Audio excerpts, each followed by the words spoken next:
father, his mother. My mother was a call girl. I grew up in New York City. It wasn't until 9 years old that I even really, the first preacher I ever heard on the radio was in New York on WLBS, Reverend Ike. You can't lose with the stuff I use. And that was only because my mother let the radio stay on after she wasn't saved. My stepfather wasn't saved. But it was my father, who I thank God for, if nothing else, who said to my mother, I need to go to Detroit because I was going to die in the streets of Detroit. And I was.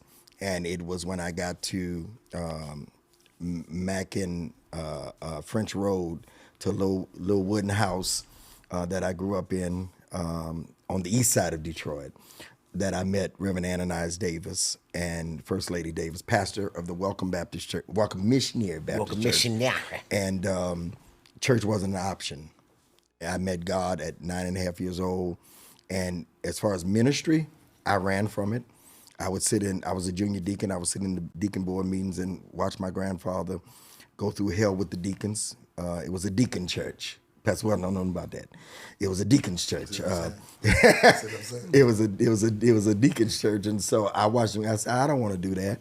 So I pursued business. It wasn't until I was 23 years old that I accepted the calling. At a very treacherous time in my life, I was going through something. We won't say what that was at the time, but I was going through a little something, and I received my calling. And I didn't want to do it, but I don't regret not one day. I've never thought about quitting ministry. Never in my life have I thought about quitting ministry, no matter what. It's a blessing. Pastor Wilton, I'm going to get that question right back over there to you. What is it that influenced you to make the call or to accept the call at such a young age? We had a conversation the other day, and I was telling you, I'm like, man, you are one of the people who actually inspired me because you weren't afraid when we were growing up and we were younger. You know, we'd be running in the same circles, and you'd be somewhere to mic, and I'd be hiding behind the drums. You know what I mean? So tell us about your story.